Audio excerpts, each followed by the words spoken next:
Welcome to the Spring Game pregame show presented by the Sons of Saturday. We are here live from Sharky's, streaming online.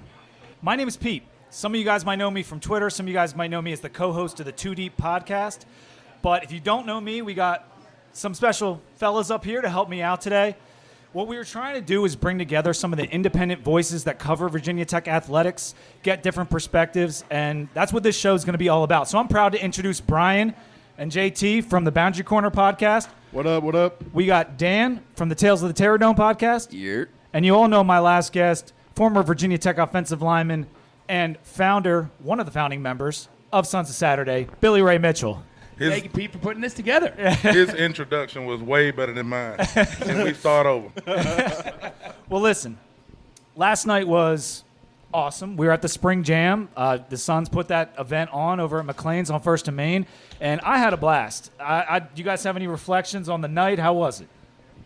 Go, Dan. Man, that shit was like a blur, but it was a great time. Billy, Pat, everybody with Sons of Saturday put on a hell of an event. You know, Dan Marshall did his thing. David Wilson was there. The who's who of Hokie Twitter was in the building, so it was a good time, man. I had a good time. There was a lot of Southside Virginia connections there with the Edmonds there. Had David Wilson there. So being a Halifax native, that was big for me, getting to hang out with those guys. And, again, appreciate to Billy and Pat for putting that on. It was pretty fun. Hell yeah. It was I knew it was going to be a good day when I walked into Sharky's at 4 p.m. yesterday and saw Cam Chancellor sitting at the bar. I was like, okay, this is good. All the former players were out. It was awesome. So, again, the Suns are doing work. We talked about on our podcast a couple weeks ago how they put some players on their platform and stuff, and I'm not trying to hype Billy up too much, but this weekend, you're doing your thing, man. It's been awesome. Yeah, I think the athletic department's done such a good job of encouraging folks to come back for those to come golf event. Our buddy Bryce Chalkley does a phenomenal job at that, and really just want to make sure that everybody gets to meet everybody, because a lot of these players, you think they know each other. It was Michael Brewer's first time back to school since pre-COVID, and he came back and he was able to hang out with Sean Glennon again for the first time since he was at school here. So not just the opportunity to come back, but the opportunity for folks that played in the 2000s, 2010s, 2020s, back in the 90s, to all get to meet each other and create those relationships is really important. And to me, the spring weekend is a little bit underrated. Is it the best weekend in Blacksburg if you don't go to school here? Because you get to see everybody who cares about going to the spring game without having to deal with 60,000, 70,000 people being here, and you can't get into a bar, you can't go anywhere. So weather's been great. Everybody's back in town. And it went great. I appreciate everybody that showed out and everybody who made it possible. So we finally got the spring game format yesterday. And in years past, sometimes it's been more of almost drills than a real game. But Pride told us that we're going to have even teams today for the game. Last year they split up the teams, and one of the teams wasn't very good. So hopefully it's a little bit better this year. One of the teams was sorry. What do you guys think about today's game? Are you do you expect to see something fun, or are you just going to? I just need to see somebody do something exciting. I mean, it's a spring game. You got people playing in a lot of different positions, moving around all spring. I just need to see somebody knock somebody's helmet off, run for a 50-yard touchdown, do something. I don't need to see somebody, a certain number, throw 5 picks. Or if he does throw 5 picks, we can kill the quarterback controversy. Yeah. Well, that's a good thing. You brought that up because I want to transition into some of the position battles we're watching. And some of the positions, especially on defense, kind of seem clear-cut, but offensively and other places on the field, it's not so clear. So what in particular position battles, Brian, are you looking at today? To me, I'm looking at who's going to fill in that right guard spot. We've seen word of Jesse Hansen working in there. We've seen a couple other guys working in there. I'm looking at that spot, and obviously quarterback is top of the list, trying to see how that's going to play out. I think we all know it's going to carry over into the fall, but I feel like this is kind of the first time that we're going to get to see them out there. This is where the competition really starts. Yeah, and I want to ask you guys about drones and wells. That's obviously the thing that most people are wondering. The buzzword of the last 3 weeks or 4 weeks. Yeah. Facts. Listen, Wells can be triggering, right? Some people, they never want to see him throw another pass for Virginia Tech. I got PTSD. I'm not in that camp. I think that he struggled mightily. I don't think the coaches did him any favors. I don't think the talent did him any favors. When we start this season, though, Dan, who do you think is going to be QB1 week 1? I know it's a little hard to project, but I need you to give me some kind of thought process on that. I mean, honestly, I think it'll be Drones because I don't think Ollie Jennings came here to play with Grant Wells, to be honest. I don't think that's what sold him on Tech. But I went to Marshall. I had a little soft spot for Grant, but after last year, I just don't think – I don't know, man. I think I saw enough, but I'm like, I mean, we got better playmakers this year that'll get separation. But I still, I think it's Kyron Drones is the guy. He needs to be the guy. That's what I need to see. And that's what I'm hoping to see today. Yeah. At least some competitiveness at the quarterback position because last spring game it was kind of clear that Jason Brown, no offense, great dude, wasn't going to cut it. He wasn't going to push Grant Wells. So, yeah, and with Wells, he could be better this year. He could develop in the offseason, and maybe the Bowen switch will help him, and the new offensive line will help him, and the wide receivers, as you mentioned. But when we get into fall camp, I'm thinking it's going to be Drones is going to make that push. It's not happening right now because Wells has played a lot more football than Kyron Drones. But you're right. We have these wide receivers, and we have basically two guys that came in, Jalen Lane and Ollie Jennings. Those are the two big names. But beyond that, for Grant or Drones, who's going to be that 3, 4, 5 receiver? Because he needs more than just the two. I believe that those two guys will be out there, despite Andy Bitter's depth chart. I think Lane and Jennings will be out there. Tally? Well, it's good that, he put that depth chart out and y'all freaking lost your minds in the middle of the spring when Andy Bitter put it out. But, I mean, I'm glad that he put it out because it gives you just a different look to show you that you have so many wide receivers that are pushing for playing time. So, Holloway, Gosnell, I'd like to see all of those, Moss, as well as the transfers that come in. I think there's a spot for everybody to get some burn. I mean, last year we had throw it up and hope Caleb Smith gets it. You know what I mean? That was our offense last year. I've been encouraged by the stuff I'm hearing about Gosnell and Moss. Definitely. But last year we heard a lot about Dwayne Lofton, right. and that didn't work out, right? He didn't do a whole lot. I mean, there was a few touchdowns here and there, a couple drop passes that were important here and there. So it's hard to believe right now with Moss and the Gosnell hype. Holloway, we saw him do some stuff last year. Right. So that encourages me. So if Brian, you got to pick a number 3 receiver. Who's it going to be? Give me Felton. Felton? You think it's going to be Felton? I haven't heard much about Felton this spring. Looking at him, his body type, I feel like he kind of does a little bit of what Caleb Smith did for us last year. Bigger body type. I think he's going to be a red zone threat. And I feel like he's going to be a good complement to what Ollie Jennings brings on the other side there, and then what Lane can do in the slot. Yeah. So that's my big thing is that I feel like it's a good complement for that 3 receiver set. Well, we got a bunch of big guys up here, so I kind of wanted to talk about offensive line. And you mentioned Jesse Hansen moving over. We can't block. None of us can block. A lot of meat at this table is what Pete's saying. But Billy played offensive line. Brian, you played a little offensive line. And so, your perspective, last year the offensive line was so bad. It was one of the reasons Grant Wells struggled so much. So what do you think went wrong? And do you think this new O-line coach hire will actually help out this year? And, Billy, I'll turn to you first.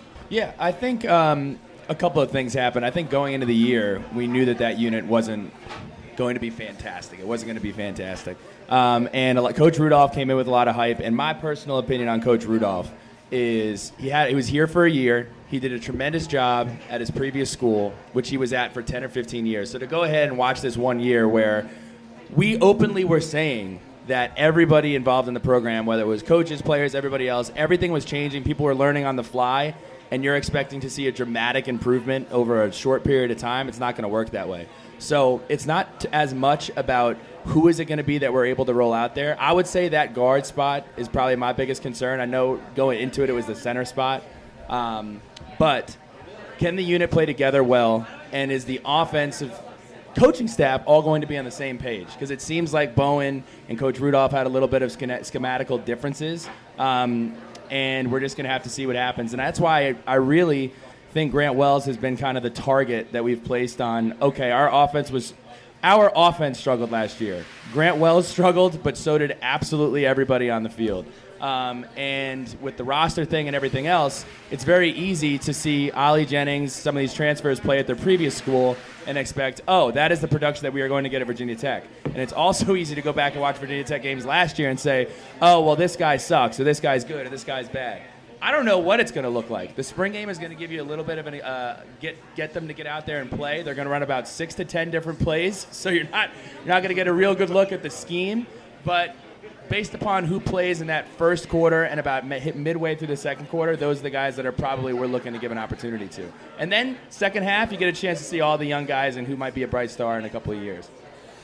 Well, on offensive line, like you mentioned about Joe Rudolph, and it didn't go well last year. It was more than not good. It was one of the worst offensive lines we've probably ever seen, performance-wise. Now, the guys themselves might actually be better. I know Parker Clements was dealing with an injury. The scheme changed week in and week out. At least it seemed that way to me. But with Crook coming in, he seems to be running this zone scheme that might be a little easier for these guys to absorb. Can you speak on that a little bit, Brian? Yeah, just so looking at the scheme that Crook does, I mean, he ran a lot of when he was at Cincinnati, that split zone, RPO, very zone-heavy oriented scheme. I mean, and when you think about zone, there's a lot less thinking that's involved in your blocking scheme. So when we look at last year, there was a lot more gap. Rudolph was bringing a lot more gap, a lot more power run, and I think this transition is going to be helpful to get that offensive line back to the way they were, because we were running a heavy zone scheme before, and some of these guys that struggled mightily last year had pretty good seasons before that. Yeah. I mean, Parker in a limited run, back in 2021 looked okay. Fell off the map last year, whether that was injury related or scheme related, but I think these guys have the capability to step up. It's just going to be, can enough of them do it? Can we get a 5 unit out there that plays the way you want them to? And do we have enough depth in case we get an injury or two down the road? I've been encouraged just by what I'm hearing with the relationship between Crook and the players. It seems like those guys respect each other. They have taken to his coaching, at least the early returns. Dan, have you been hearing that about like him coming in and Crook like hitting the ground running?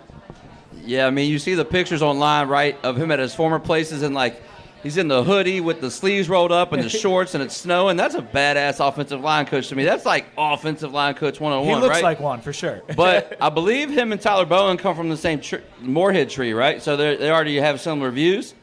I think I haven't heard any complaints, and if there's one thing you're going to hear on Hokie Twitter is some complaints. So if we haven't heard anything about Ron Crook, I think we're doing all right, Pete. Yeah, that's good. You're right. And let's flip over to defense real quick, because there's another position that the last few years we haven't seen Saxburg, right? We have not seen a pass rush that we're used to, and particularly now, I'm looking at the depth chart right here. You look at those names on the defensive end spot, it's thin. It's real thin, and there's a former Marshall guy on there too, and C.J. McCray. How do you think that defensive end is going to play out this year? Because behind McCray and maybe Nelson, there's not a whole lot there. Well, you got a lot of youth on defense or on that defensive line, but the main thing is we have some guys with some experience in the middle. So it's more than just this guy's better than that guy, so he's going to sack the quarterback. I mean, you got to have some athleticism at linebacker, so they have to game plan for that. You got to have some experience and size at defensive tackle, which I feel we have.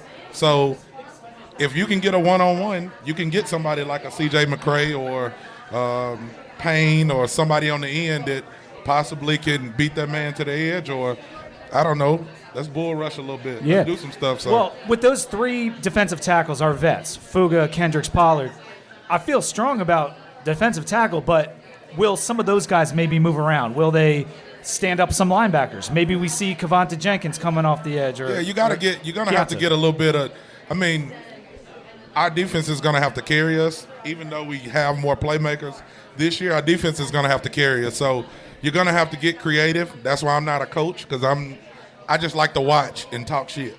Like, they got to get creative and bring people from different spots. Well, listen, we all run podcasts that are average Joes just being fans and talking about sports. So that's right. We're talking about what our eyes see, and what our eyes see is not much of a pass rush coming off the edge. So they got to get a little creative with it this year.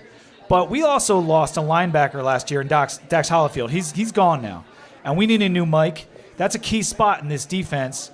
And there doesn't seem to be a clear-cut guy. That's the guy right now. Who do you think it's going to be? Billy, who's going to be our starting Mike this year? You know Dax well, right? I don't have a starting Mike for you, but one different way to kind of think about it is we're really going to be getting a look as if we have a completely new defensive coordinator that's upcoming next year. So as everybody knows, Coach Pry was calling the defense for the entire season up until the Liberty game. And one of the things that was really interesting when we talked to Dax was the team did not know that Coach Marv was calling it until he started calling the plays. So the schematics are going to be a little bit different. And yes, from the Jimmy's and Joe's perspective, the defensive end position is something that you kind of have question marks about. The Mike linebacker position is something that we don't know what's going on over there. Defensive back, feel pretty good about defensive back. But I'm interested to see how the defense looks differently from a third and long perspective, from a first down perspective, how much pressure we're building. Because I do anticipate while we're running a similar shell of a defense, the calls and the situational things will be completely different because Coach Marv is a different coach. So that's what I'm going to be watching the first couple weeks. I hear that for sure. But I was trying to pin Billy down, and he didn't want to. But we got Tisdale. You can't pin Billy. Yeah. We got Tisdale. I don't have a mic for you, man. I'm sorry. Got McDonald. I got you. You know, like who? Jaden Keller. Yeah, Dan. Who? I mean, Keller? from my Jaden Keller, but he's not a Mike, I think it's right? going to be Or- McDonald. You think it's going to be McDonald? Pride loves that man. Yeah. Yeah, he fawns over that man. Well, But also, we got a dude from VMI that might be lit. He might be legit. We don't know. He's not here yet. Not here yet. Stone Snyder, the transfer from VMI. He look like Dax. The same person. He's back. Like the middle ADL. linebacker, like they're following in those Dax footsteps potentially. But Stone Snyder, I think, is gonna make some major noise when he gets here, but he's not here. So the McDonald brothers, we got one at defensive end, we got one at Mike, and Pry loves them both. He actually said that. I think Jordan, what's the one on defensive end? They said he might be the most athletic defensive end we have. So we'll see what happens there. But the one at middle linebacker, you're right. It could be him. Tisdale's the veteran, though, and he has been shining lately. At first, he wasn't even out there a bunch of days. I don't know if he had a class thing or something. But Tisdale, obviously being the veteran, it should probably be him. But I don't know. I think The thing about Tisdale that's kind of misremembered is a lot of people will be like, oh, he started a couple games here, he did a little bit here. When he started his career in 2019, played really, really well, goes into 2020, gets COVID, and a lot of people don't know this. He lost close to like 30 or 40 pounds during COVID. So he had to reset his entire career. Then the next year after that, last year, he has to sit because of the suspension. I really, really think Which he's was a guy, bullshit. I agree. I really think that he's a guy that has just had such tremendous bad luck for the last 2 to 3 years and is going to be a major, major contributor this year. But again, if you just look at his stat sheet, you're like, oh, he started a couple of times now. He's been through so many different things, and I hope that this is the year that he can come out and shine. So I'm excited to watch him play this year. The one thing to get excited about, kind of to piggyback on what Billy said, is if you talk about the guys that they're talking about putting at the position, and no disrespect to Dax don't kick my ass if you're around here. He wasn't as athletic as some of the guys that they're putting there. So he got put in some bad spots, getting beat to the edge, getting put in some coverages. Some of those guys that they are putting in those spots are a little bit more athletic. So it does allow us to do some different things on defense that we may have not been able to do in the past. That's a good point. And before we take a quick break here, is there any final thoughts on just the position battles? Dan, you got something? Yeah, I think one thing's for certain that we've learned about Pry is that he's not afraid to switch people around, figure it out, see what works best. So I wouldn't be surprised if there's more shuffling after today, Yeah, no, you're absolutely right. There is 100% going to be more shuffling that goes on after today. As you guys know, yes, I was at a certain point in a spring practice. Billy Ray Mitchell had never taken a meaningful snap. I did play in a couple of games. I went into a spring practice as the one tackle because they roll everybody and want to see how everybody's going to react. So for a roster to be tweeted out before a practice, legitimately, it's musical chairs in every single room. Was it irresponsible of Andy to do that? it very well may have been, but it was good fodder. It was good for people to talk about. So Yeah, it worked for him. All right, we're gonna take a break. Everyone get a beer. We'll be back in a few minutes. I will. Back shot from Jeremy. What does every USAA member have in common? family. We're one big family who supports the military community and their eligible families. And if you, your parent, or spouse served, you could join our family and save big on auto insurance. Visit USAA.com/join today to check your eligibility. Membership eligibility and product restrictions apply and are subject to change. USAA means United Services Automobile Association and its affiliates, San Antonio, Texas. These are good high fives. We are back with a couple new panelists. We got Pat Finn, one of the other founding members of Sons of Saturday, and then we got Sam of Saturday, Sam Jesse from the Locks of Saturday podcast joining us up here as well. Thank you guys for being up here. Thank you, Pete. We were talking a little bit about the spring game before, and we're going to get back into the positions, but what I want to know from you guys, and someone jump in with the answer to this, we saw a lot of bad play all over the field, offense, defense. What is the position group you need to see improvement from the most either today or going into next year to make you feel better? Offensive line. Offensive line. Offensive line, but not just the 5 starters. You know, you need probably 8 or 9 guys on the offensive line. I think we saw that last year where second unit of the offensive line really struggled. Hopefully you can see a few extra guys in there to build some depth. Yeah, I mean, offensive line's the easy answer. Like, it was very poor. I want to see those wide receivers that came in the transfer portal, absolutely. like, really improve, because if they can't get open, everything works in unison, right? You need the QB to throw to the wide receivers. You need the wide receivers to get open so he can catch it. We need to see the QB play improve, but the wide receiver play, if that improves, it's going to make everything easier on offense as well. Is there anything else you want to see? Yeah, here's my thing, Pete. You know, getting beat on a play every now and then, that's one thing. That happens. That's football. But the pre-snap penalties that killed drives were crazy. Like, you can't be like, you know, 4th and 2 and all of a sudden there's a false start and it's 4th and 7. Now you got to punt the ball. You know, like, we need to see the discipline. You be there. Like, no more pre-snap penalties. Very rare. That's just mental. That has nothing to do with ability. So we need to shore that up, buddy. Yeah, absolutely. I was going to say, the mental side of it was big for me last year. We're looking at the offensive line.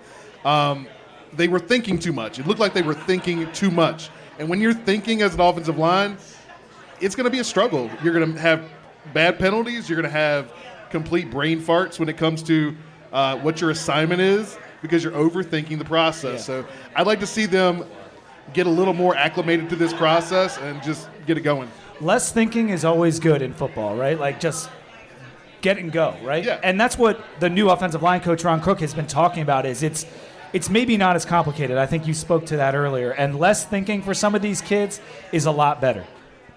Last year we had a breakout player in the spring game. It was really the only thing in the spring game that was kind of fun to watch was Caleb Smith.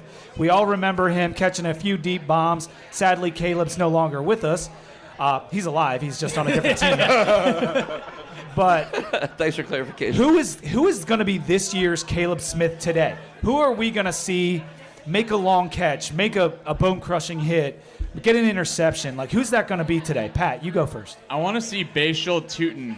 And Yep. I think I said that correctly. Darn Tootin? Darn tootin'. Tootin'. I want to see him darn tootin' all the way to the end zone today. The NIL is there on that one, by the way. We need that. Well, also, guys who have, wrote about him when he was in the transfer portal. This is a guy who had offers to Georgia, a bunch of other UNC. So this is a guy really wanted. Everyone who was talking about his film and all was like, this is not an FCS running back. This is a D1 high-level running back. So to bring him in, that's basically like bringing in a 4-star recruit, right? When you bring in a guy like that, when you bring in a guy like Ollie Jennings, I really like to. Jalen Lane is really interesting. He tore it up with Middle Tennessee. They run like an air raid system, but he is really fast. He's really good at that slip screen, tunnel screen as a wide receiver, and he's not a guy you have to worry about dropping the ball, missing an assignment. He's been like a 3-year starter at Middle Tennessee. He's a guy who can come in and make plays, give Tech a little extra boost of pace. Yeah, I like Jalen Lane, and they've been talking a lot about how he's had an effect on the locker room. His leadership is good. They like the way he goes about his business, all the buzz things that you'll hear about a player. But I haven't necessarily heard him like wowing with various plays. So he is definitely on my list. He was top 25 in the country in yards per game last year, as was Ollie Jennings, who was actually like number 3 in the country in yards per game, which is absurd. I want to see both those guys go off. You mentioned Tootin coming from FCS. How easy do you think that transition for some positions? They come from FCS. If it's an offensive lineman, I feel like that's a hard transition. Running back, it should be easier in my mind. Do you think that's true? I would assume so with running back. Offensive line, I think the biggest difference is the size. But with running back, with his skill set, make guys miss at the second level, quick burst. Those are things that are going to translate. So, and he's a not a big back, but he's a stout runner, kind of like almost like a Lee Suggs build. Like he's solid, and so that's something we've been lacking. Malachi's slight, Keyshawn King was slight. I want to have a guy with some punch. Yeah, I went to open practice and nobody was taking that man down. And I think the whole FCS to D1, like FBS transfer thing, I think it depends because there's a whole lot of reasons why people end up at FCS, right? It could be grades, could be the scheme that your offense ran in high school wasn't like correct fit for you to showcase your talent, so you didn't get recruited. So I think it really just depends. But Tootin is going to be the man, in my opinion. Yeah, so is that who you think is going to have a Caleb Smith day No, today? because in the spirit of Caleb Smith, he was a guy that came in. He was here for 3 years. People were like, oh, man, he's our wide receiver one. People doubted him. And then he broke out. So I think it's going to be Dorian Strong. Interception? Dorian's going to be locked down this year because last year, before he got hurt, the receivers he went up against, including Ollie Jennings, I mean, he got like twice against ODU, but when you're on an island, you're going to get got. It's just part of the game. It's how you respond. But, I mean, Bryce Ford, Wheaton, Zay Flowers, he held his own against all of them, and then he got hurt. So I think this year, Dorian Strong is going to be the anchor on the defense in the secondary. I like that prediction, and I like you going with a defensive guy. You got someone today? I got a couple. I'm going to start on offense. I'm going to piggyback on Lane. I feel like he's got the potential to break out, especially with the way we're going to move more towards an RPO system. He's going to be the guy that kind of makes that engine run from a passing perspective. Yeah. So I'm looking forward to see what he can do. On the defensive side, give me Kelly Lawson, breakout player of the year.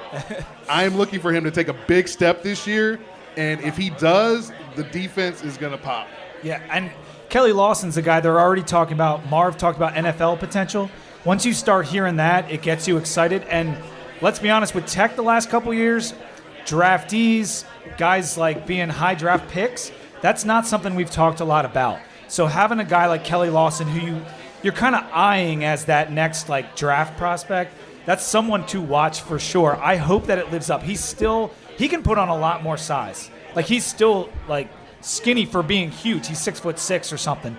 But I like that pick. Sam, did you give me a guy?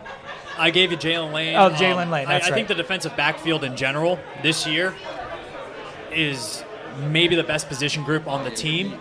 Running back I really like, but they got to stay healthy.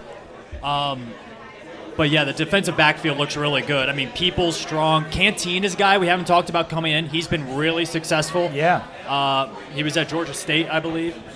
So they've been talking a lot about Canteen. They've been talking about him a lot, yeah. So I think the defensive backfield, you could see a big increase in just consistency game to game. And one last thing on that running back stuff we were talking about, coming from FCS, think about guys who leave college and get drafted in the NFL and then are awesome in the pros. There's no more bigger level up than college to pro, and guys can, as rookie running backs, we've seen it again and again, they're huge contributors. They're talking about my Eagles wanting to take Bijan Robinson at number 10 because it could push us over the top. And so I think with running back, it's just one of those things. I'm so looking forward to Tootin this year and seeing what he can do. Just talking big picture with the spring game, I talked about the position groups and asked you guys about those, but is there anything in particular you need to see today to say, okay, we're going to win more than 3 games next year? Is there something that you're looking for, whether it's the way a group plays, coaching, anything, just anything that you can think of? Who wants to go first? I'll go first. Let's get separation for the wide receivers. If the wide receivers can get separation, make throws easier for the quarterback, that's going to go a long way for us having success in the passing game. That's a great one, and I think that's what I was talking about with Robbie on our podcast not too long ago. I need to see that separation. We need to make it easy on these quarterbacks who no one's lighting it up, right? We need to give them all the help they can get. Go ahead, Dan. I need to see separation, and then I also need to see the offensive line give both Grant and Drones time so we can actually see true quarterback competition, because if one of them's just scrambling for their life, running for trying to save their ass, then we're not going to see shit. You feel me? And well, if you remember the white team last year, I believe Jason Brown was their quarterback. He couldn't pass at all. He had no shot. He had no chance. Zero shot. And so hopefully today the teams are a little bit more even, and we're going to ask Sam in our next segment to kind of give us some props for the game. But yeah, we need to see protection.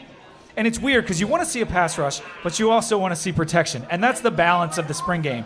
But you can usually kind of tell as the game goes on, like, okay, that group played well, that group didn't.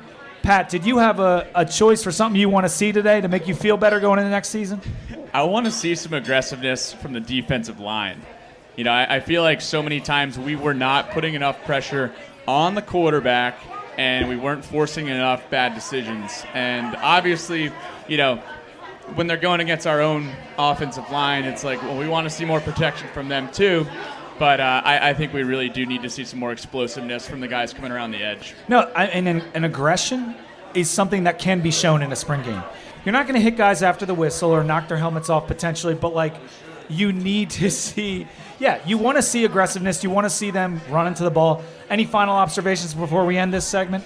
This sounds kind of weird, but like aggressive play calling. Like I don't want to see a bunch of 32 dives out there. Billy says they're only running 6 plays today.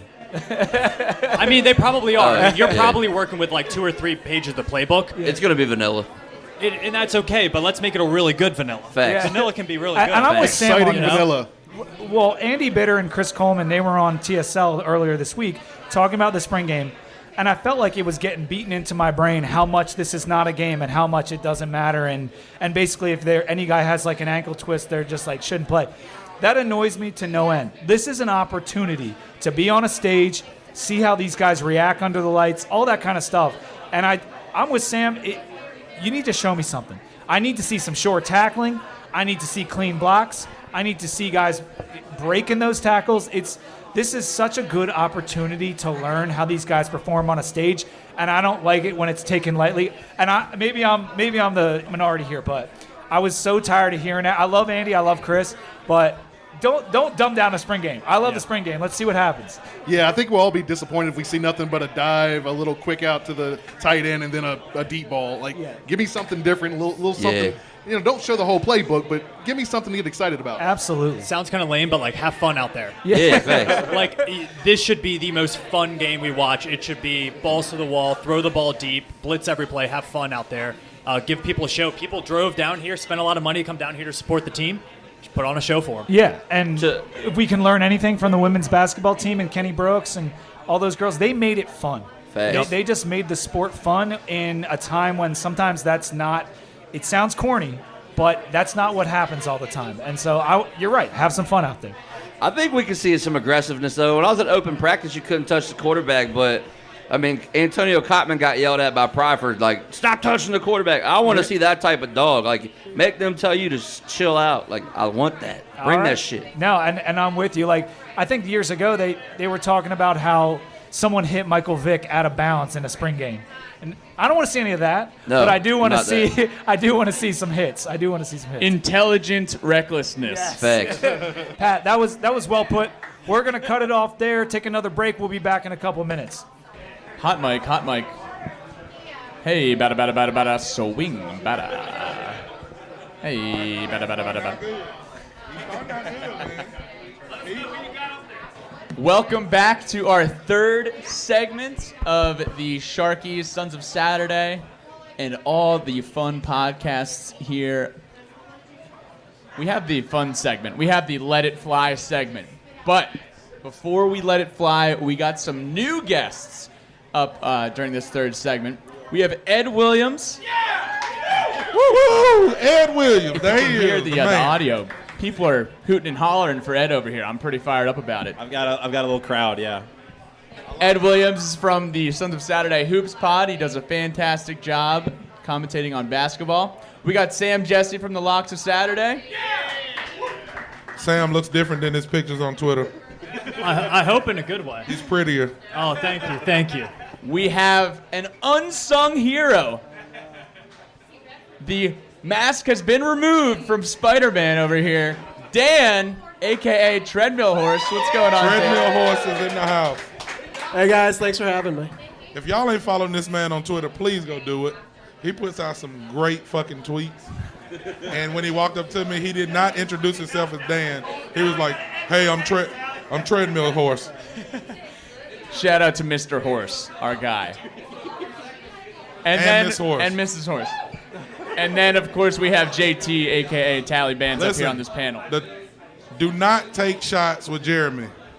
The Jameson is kicking in, and I'm hot, and my glasses is fogged up. So I can't see. So I took a shot, and then I said, "Hey, what are you drinking? Let me have something to chase this with." It was more Jameson.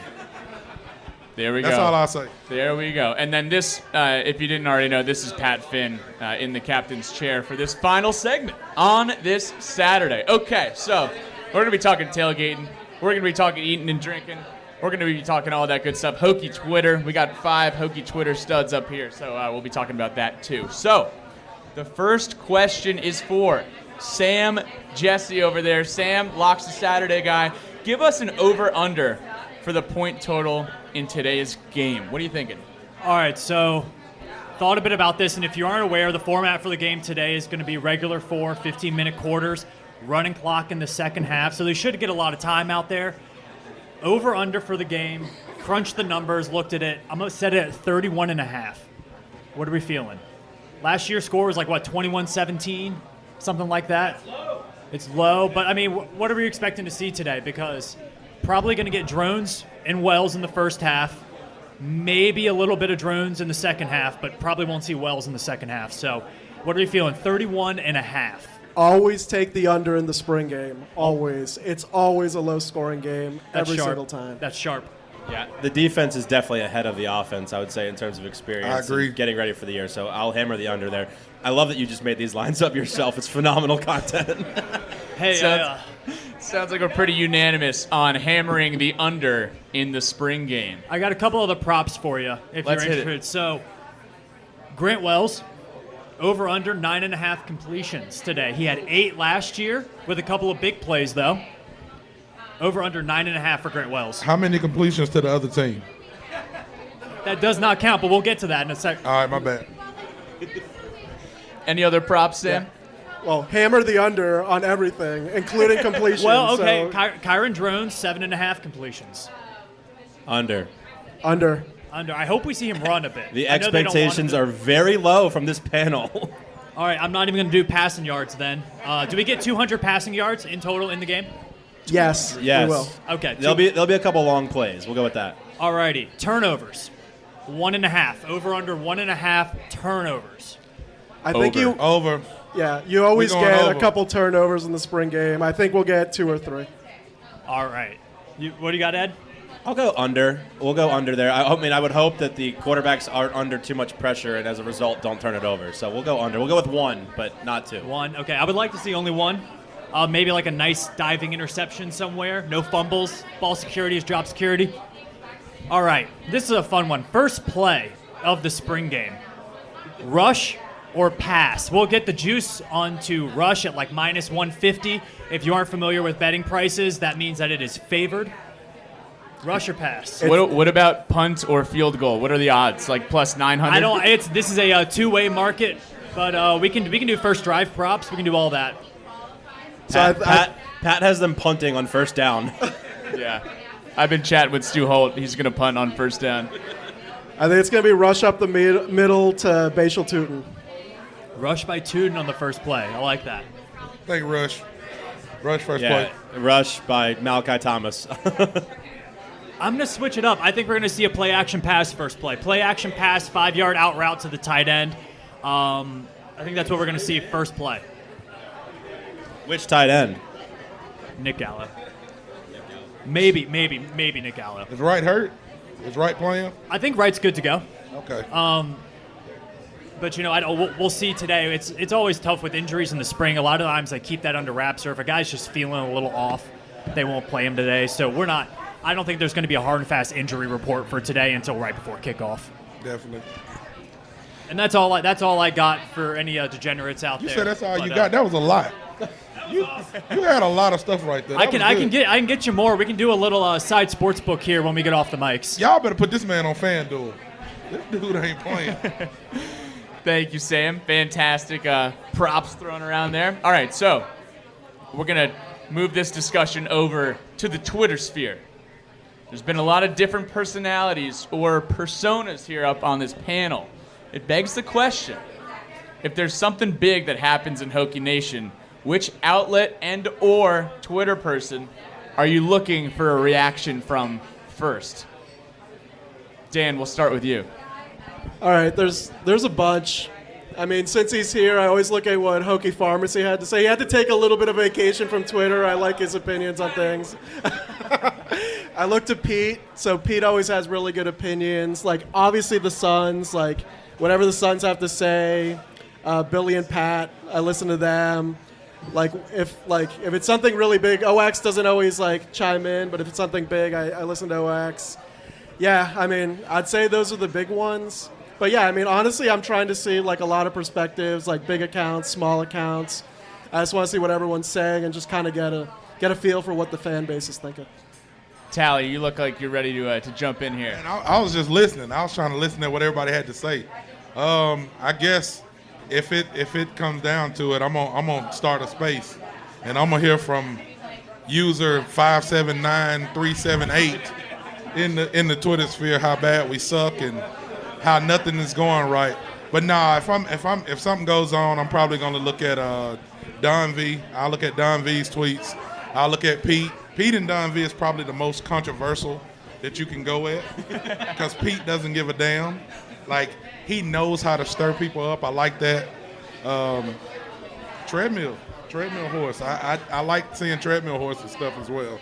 So probably my three would be Pete, Don V, and treadmill. Got to give some big respect to Pete here. The man. Hey, big time Pete helped get this set up here, but Pete is always bringing data to the table. Always bringing data, which I absolutely love, and it always stirs up some good discussion. Sam, it looks like you're ready to jump in.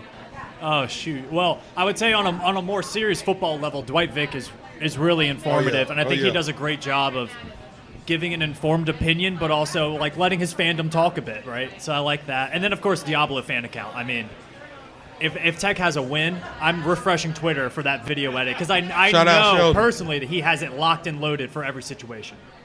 Yeah, that was going to be my answer as well. I go straight for the memes, straight for Diablo. Wish he could be here today, but yeah, he's my number one seed for sure. But for real content, we are as a fan base pretty blessed to have a lot of awesome content creators. So there's never a shortage of Virginia Tech content on the timeline. Yeah, got to shout out Will and Chris and all the folks over at TSL. There's always good stuff coming from over there. Billy Ray's over here, and he always has some type of content going out, whether it's, hey, we're getting too excited, or hey, you guys need to calm down. They be so pissed at Billy. People be so pissed at Billy for no There's nothing like when Billy puts out like a 2-minute monologue in the car. Hey, always in the car. In the hey, I'm on my way to this place, and I saw some nonsense going on the TL, and I had to just say something. Somebody messaged me and asked me, does Billy have a job? I said, I don't fucking know. This is it. Like, whenever something goes on, he is breaking news. He's on it. And if y'all have not met Pat, he has probably the most perfect teeth I've ever seen. Just letting y'all know. And he's taller than I thought, too. I am single, ladies. He's single. I bet he's smart, too. I did not pay Tally for these endorsements, but I do appreciate them. Yes, sir. All right. He did. This is a fun one, especially on a weekend like spring game weekend when a cast of characters comes into town. You never know who you're going to run into. Who is the coolest person / player / Hokie that you have met or you might still be looking to meet during this trip in Blacksburg? So who's the coolest person that you've gotten to chill with here this weekend so far, or even just maybe it wasn't this weekend, but someone that you've gotten to talk to that is just an awesome guy, gal. I'll start with this. Camp Chancellor's at the bar, and Camp Chancellor's pretty cool to meet. So I don't know if he's still there, but that's pretty good. He's a pretty nice Hokie. Is he here now? Well, he was here before this segment started, so he was up at the bar. So that's cool. Like, Cam's really cool. Tyrod's really cool. Brandon Flowers, D'Angelo Hall, met those guys. Are really cool. I actually got to talk to Devin Wilson last night from the basketball team. Devin's super nice on Twitter, great guy. So for me, those are like big names that I've talked to before who are like super nice guys. Really cool. Yeah, Devin's the man. He's an awesome Hokie. Good follow on Twitter as well. I met Michael Brewer yesterday. He's a really nice guy at the For Those to Come golf tournament. That was a really good time. Got to play with Wyatt Teller. He's hysterical. That guy's awesome. But yeah, just met some cool people at the tournament yesterday, at the event last night. So hopefully I meet some more people later today too. Yeah, Wyatt is awesome. He's a hoot and a half. The Cleveland dude's hilarious. Cleveland Browns legend. Michael Brewer, met him last night. Awesome guy. Great to have him back in Blacksburg. I mean, talk about like a cult hero in Blacksburg, that guy. What a warrior on the field. You see him in Where's person, B-Fish? You're like, I cannot believe that dude was taking hits in the pocket. One has been shout out, the Edmonds brothers, who are always around. They're always personable, really nice guys, especially for current players. Like, unbelievable how kind those guys are and how excited they are to be back in town at almost every opportunity. Tally? It's on me? Man, listen, I done gave everybody a shout out. First of all, I want to say shout out to Wyatt Teller for beating the allegations, the Jeffree Star allegations. That was not Wyatt Teller, just to let y'all know. Was not my guy. But I have not met a lot of people that I'm going to meet because I got caught up at the casino last night shooting craps with James. I don't know who James is. Bristol. I was in Bristol, man. It wasn't even done. They just let me in. They said, we're still building it. Come on in, spend money. But later on, I'm going to meet Dwight, Brendan Hill. But from the people I meet, Drift's pretty cool. Drift is outside. Shout out to Drift. Yeah, shout out to Drift. I can't say I met B-Fish because he's late. He just walked in. Dan. He is alive. That's B-Fish. He is alive, everybody. Jeremy. I've been in a group chat for like 4 years, and this is my first time seeing people in real time. Billy is bigger than I thought he was. So all of you people on Twitter, you better leave him alone. Because if he catch y'all in Food Line, he probably going to kick your ass. Leave him alone. That's a big dude, man. Shout out to Dan as well. Pete, everybody, man. I'm just happy to be here. It's a beautiful day. Y'all look like y'all eating good. I got some wings ordered. We feeling good. We good to go, man. Wonderful day. Wonderful day. My shout out goes, and I'm surprised I haven't heard it yet, David Wilson. Did anyone get to talk with him last night? The He's quite the backflips character. were awesome. Yeah. David Wilson is absolutely hysterical. Like, that guy is so much fun. He was doing backflips last night. He was performing last night. And I was like, hey, David, I know when you were here, you ran up on top of Castle. And he was like, you know what we need to do? I want to do it again, and we should get, like, a crowd and, like, sell tickets. But hanging out with David Wilson was definitely a highlight of the weekend for me. So I was fired up that he was in town. All right, tailgate time. We're almost there. I know you guys are trying to tailgate today. Best and favorite tailgate food and drink. I'll start this right quick. I'll start this. So one of my first games that I came up here was in 2016. I came to the Miami game. It was on a Thursday night. Now, I'm from Alabama. I'm a big dude from Alabama, right? So I go in this tailgate with one of my buddies that I know, and the first thing that somebody from, I don't know, pick a town in Virginia, he's like, oh, we eating bear. I was like, bear? Like, what does it taste like? He was like, it tastes like bear. So I ate bear, and it tasted good. I probably won't eat it again, but that's the best food that I've tasted because it's different. Like, I eat all kinds of shit from Alabama. Pig feet, pig tails, pig toes, whatever. So, moonshine. I got some peach moonshine outside. That's probably going to be the best drink of the tailgate. Dan. I'm going to go a little bit like a little bit weird here, but my pregame ritual is like me and my wife, every time we're in town, we go to Tots and we get a top shelf rail. If you haven't gotten a top shelf rail, you've got to go. It's $30, so it's not cheap, but it's worth it. It's awesome. Every time I'm here for a game, go to Tots, top shelf rail. You got to do it. He's rich. Yeah, I got to say, we did an article on sonsofsaturday.com last summer, I believe it was, ranking the top 20 tailgate foods, and number one that people voted in was just fried chicken. And I think there's just something about like a little bit of grease on your hands at a tailgate eating fried chicken is just the best tailgate food on earth. As far as drink, it totally depends on the weather. 100% depends on the weather.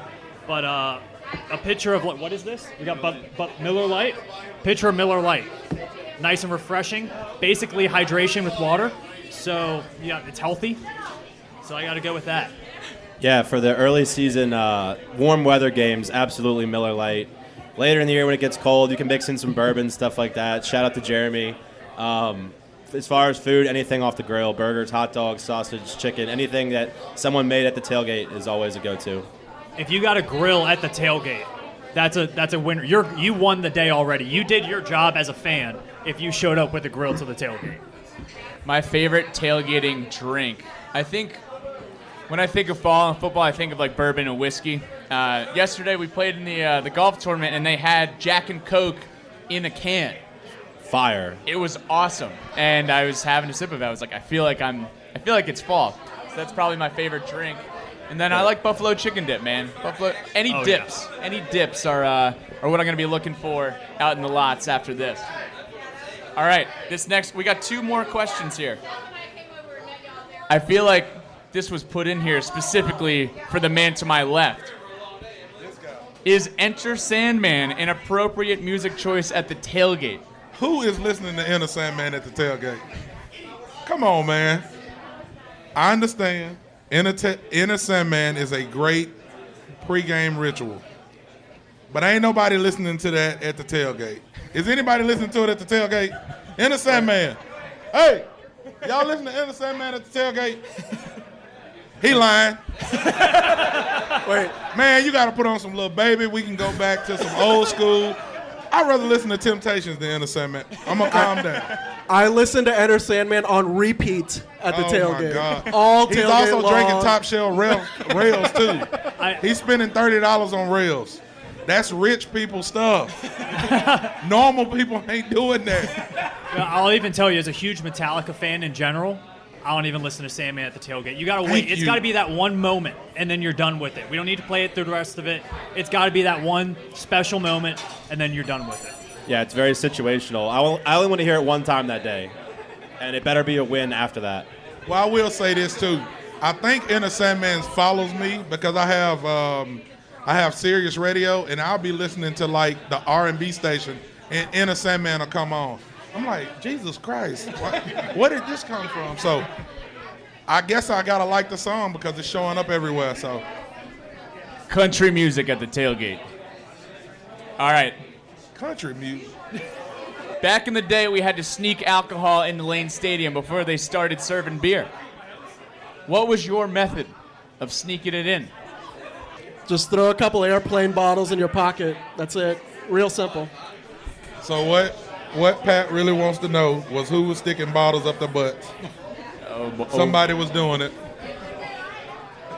Flask in the boot is a good move. Oh, yeah, that's good. Big boots. That's it. Yeah, the boot is the easiest move. Yeah. Put a flask in there, and you're good to go.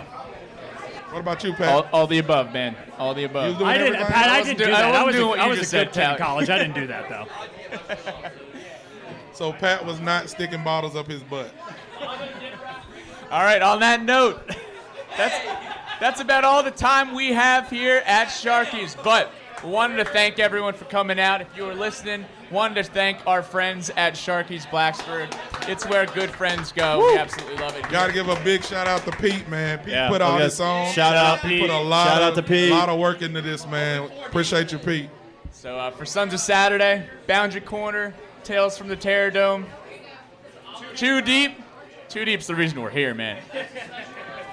Signing off, go Hokies, enjoy the day, and we'll see y'all out in the parking lots and out in the fields, and let's win ourselves a spring game. Woo! Go Hokies.